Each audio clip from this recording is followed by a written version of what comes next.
नमस्कार शिक्षार्थियों। आज हम सीखना और परिपक्वता में सहसंबंध उसको देखेंगे। देखिए, परिपक्वता जो होती है एक जैविक क्रिया है और परिपक्वता एक व्यावहारिक क्रिया है, और जो कि इसके साथ भी जो तीसरा शब्द हमने लिया है सीखना और परिपक्वता दोनों ही शिक्षा और विकास के प्रमुख कारक हैं, एक दूसरे पर निर्भर हैं। और यदि विस्तृत रूप में हम समझें तो कई चीज़ें हमारे सामने आती हैं और हम पाते हैं कि परिपक्वता जो है दो प्रकार की होती है। पहली है शारीरिक परिपक्वता और दूसरी है मानसिक परिपक्वता। तो ये प्रकारों की वजह से कई बार हम लोग कंफ्यूज हो जाया करते हैं और सीखना और परिपक्वता को एक ही परिप्रेक्ष्य में देख जाते हैं।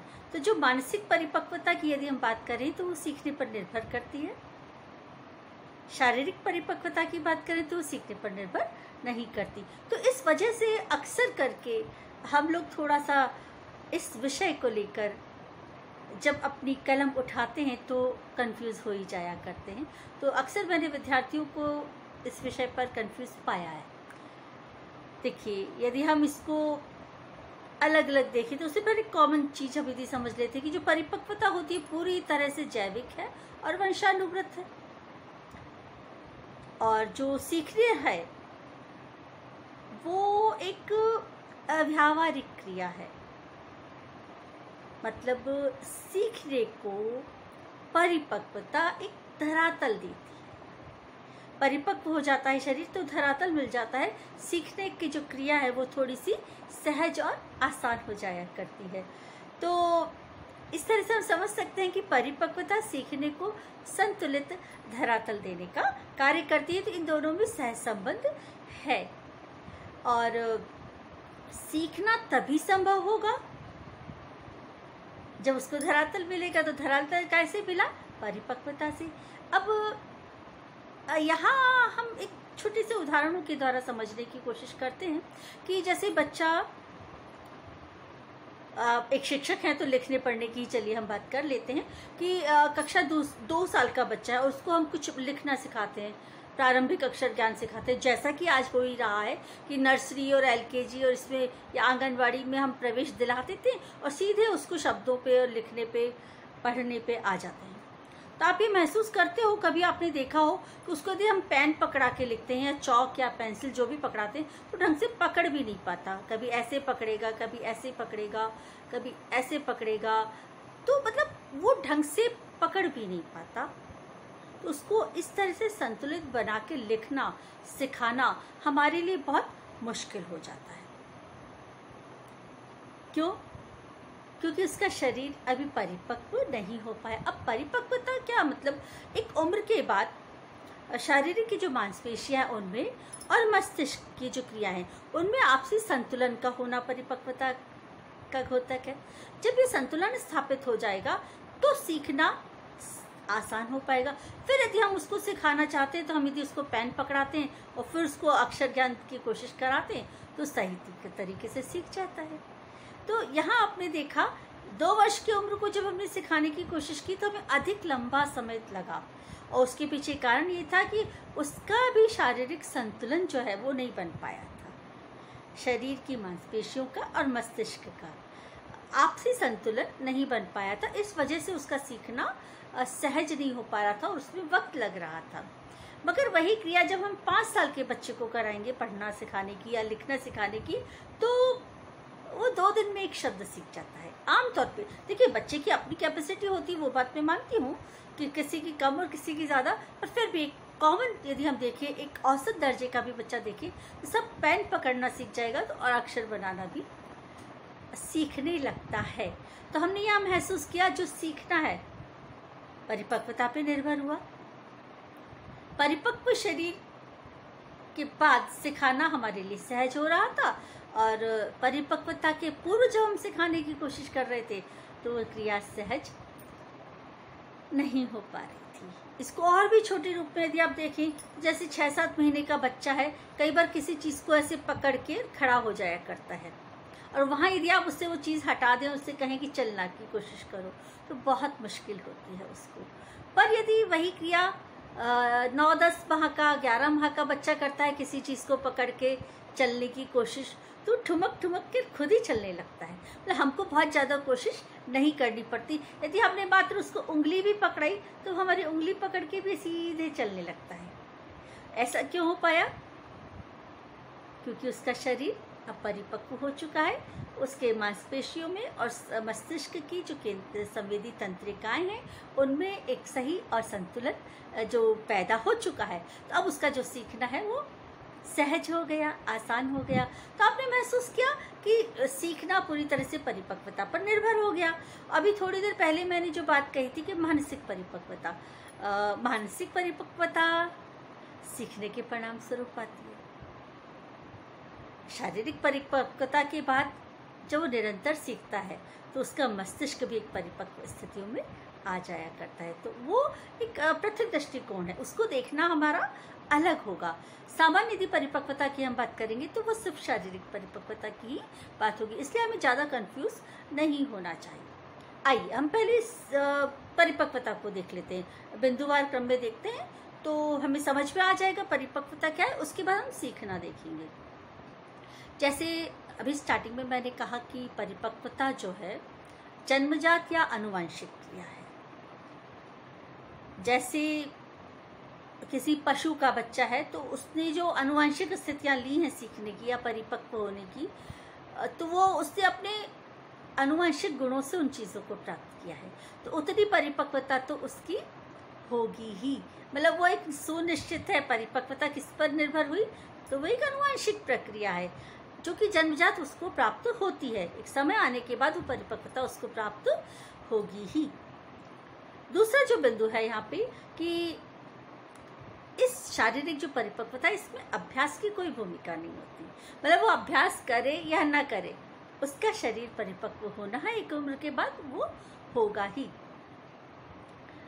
अब जब अब परिपक्व होना है हो गया, तो इसे तीसरी क्रिया जो अपने आप ही सिद्ध हो गया कि एक सामान्य क्रिया है। मतलब परिपक्वता अपने आप में सामान्य क्रिया है, हर जीवधारी के साथ सामान्य रूप में संपादित होती ही है। तो परिपक्वता पूरी तरह से एक सामान्य क्रिया है।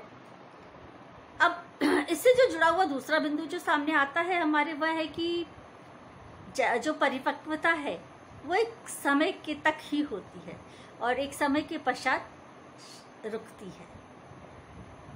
बच्चा जन्म लेता है, शैशव से बाल्यावस्था, बाल्या से किशोर, वयस्क, प्रौढ़, वृद्ध।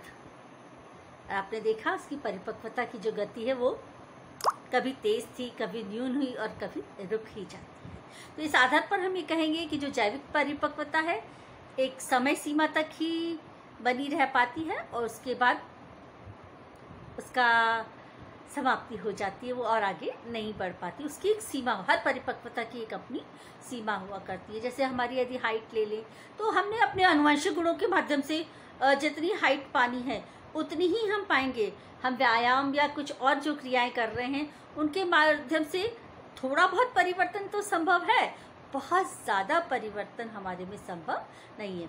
7 पीढ़ियों के गुण तक आएंगे वो बात सही है, पर 7 पीढ़ियों में नहीं हुआ हो और उसमें एकदम आमूलचूल परिवर्तन आ जाए तो वैसा संभव नहीं है। थोड़ा बहुत परिवर्तन संभव है। इसी से अगला बिंदु सुनिश्चित हो जाता है कि जो मानसिक परिपक्वता है उसमें जरूर वृद्धि दृष्टिगोचर होती है। शारीरिक परिपक्वता में वृद्धि दृष्टिगोचर नहीं होती। मानसिक परिपक्वता में सीखना है, अभ्यास है, उन क्रियाओं की निरंतरता है, उसकी वजह से अवसर हैं, सामाजिक अवसर हैं, उनकी वजह से परिपक्वता में वृद्धि हुई, तो वो सिर्फ मानसिक परिपक्वता है ना। शारीरिक परिपक्वता में कोई अंतर नहीं आता है। और इस आधार पर अपन देखते हैं कि जो परिपक्वता है सीखने पर निर्भर नहीं है। मानसिक परिपक्वता की बात करें तो वहाँ सीखने पर निर्भरता हमें दिखाई देती है, अन्यथा सीखना पर परिपक्वता की निर्भरता नहीं है। आइए अब हम सीखने को भी अलग अलग दृष्टिकोणों से देख लेते हैं कि सीखना जो है एक अर्जित क्रिया है। इसको हमने अर्जित किया है, जन्मजात हमें नहीं प्राप्त हुआ था। मतलब माँ के गर्भ से जब हम कुछ सीख कर नहीं आए थे, हमने जो भी कुछ यहाँ सीखा इस संसार में आके हमने अर्न किया, हमने अर्जित किया। तो सीखना जो अपने आप में एक अर्जित प्रक्रिया है।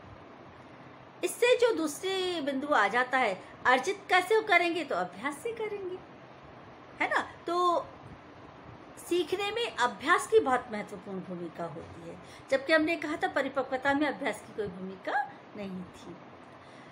अगला जो बिंदु आता है, सीखना व्यक्तिगत क्रिया है। देखिए, आनुवंशिक गुण हमें प्राप्त हुए हैं, परिपक्वता उनसे प्राप्त हुई है, पर सीखने में व्यक्तिगत विभिन्नता भी आएगी, व्यक्तिगत प्रक्रियाएं भी आएंगी कि हम किसी चीज को सीखने में कितना समय लगा रहे हैं। यदि मेरे 4 भाई हैं तो चारों भाइयों का सीखना एक समान नहीं हो पाएगा। क्यों? क्योंकि सीखना व्यक्तिगत प्रक्रिया है। व्यक्तिगत बौद्धिक स्थितियां जो हैं सीखने में बहुत महत्वपूर्ण भूमिका निभाती हैं।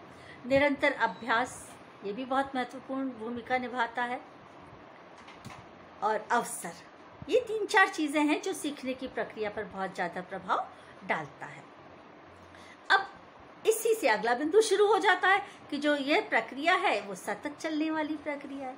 हमने परिपक्वता के बारे में जब बात की थी तो हमने ये चीज पढ़ा था कि परिपक्वता सतत चलने वाली क्रिया नहीं है, पर जो सीखना है वो सतत चलने वाली क्रिया है। सीखने का कभी अंत नहीं होता, हम जिंदगी भर सीख सकते हैं। तो जो सीखना है वो सतत चलने वाली प्रक्रिया है, सिद्ध होता है। अब सीखना परिपक्वता पर निर्भर करता है। अगला बिंदु आ जाता है कि सीखना परिपक्वता पर निर्भर करता है, जो हमने शुरुआत में ही देख लिया था ना, कि जब तक हमारा शरीर पूरी तरह से परिपक्व नहीं हुआ और हमने सीखने की कोशिश की, उस उम्र विशेष की जो क्रिया प्रणाली है उसको, तो हमारा सीखना उतना आसान या सहज नहीं हो पाएगा। और शारीरिक परिपक्वता, उस उम्र विशेष की जो परिपक्वताएं हैं वो हमने प्राप्त कर ली, तो वहाँ हमें सीखना आसान हो जाएगा। तो सबसे बड़ा जो उदाहरण है 5-6 वर्ष की उम्र, जिसे हमने शालेय उम्र कहा, शाला जाने योग्य उम्र हो गई। मतलब शाला जाना है तो लिखना पढ़ने की जो परिपक्वता है उस उम्र में आ गई है। अभी जो हमने जो सिनेरियो देखा है हमारे चारों तरफ कि हम अपने बच्चों को 2-2.5 साल की उम्र में ही स्कूल भेज देते हैं, और स्कूल वाले भी पीछे पड़ जाते हैं सिखाने के, अक्षर ज्ञान देने के, तरह तरह की किताबें रटाने के। तो वो सब चीज़ें बहुत मुश्किल होती है, बहुत मेहनत तो लगती है, और उसके बावजूद भी उतनी सफलता हमें नहीं मिल पाती। और बच्चे भी रट्टू तोता की तरह से उस चीज़ में आ जाते हैं, क्योंकि उनका जो संज्ञानात्मक विकास है वो भी उतना उस वक्त तक नहीं हुआ है।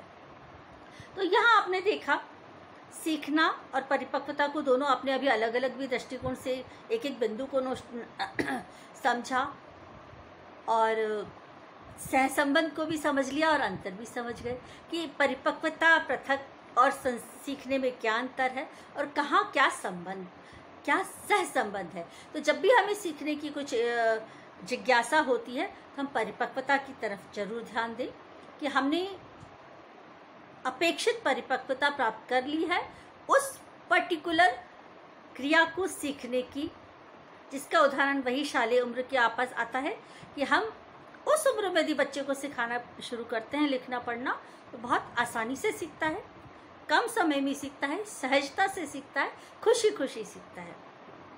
और उससे पहले बच्चे को बहुत तकलीफ होती है, हमें भी तकलीफ होती है, समय भी अधिक लगता है। तो आज हमने देखा सीखना और परिपक्वता के मध्य आपसी सहसंबंध। उम्मीद है आपको समझ में आ गया होगा। अगली बार फिर मिलते हैं किसी नए विषय के साथ। धन्यवाद। आप सब्सक्राइब जरूर कर लें ताकि आपको जब भी मैं कुछ नया वीडियो डालूं तो नोटिफिकेशन समय पर मिलता रहे और मुझे भी मदद हो। आपके सुझावों का मैं भी इंतज़ार करती हूँ हमेशा कि यदि कोई और नया टॉपिक चाहिए तो आप कृपया मुझे अवश्य बताएं ताकि मैं ज़्यादा से ज़्यादा बच्चों को सहयोग कर सकूँ। धन्यवाद। नमस्कार।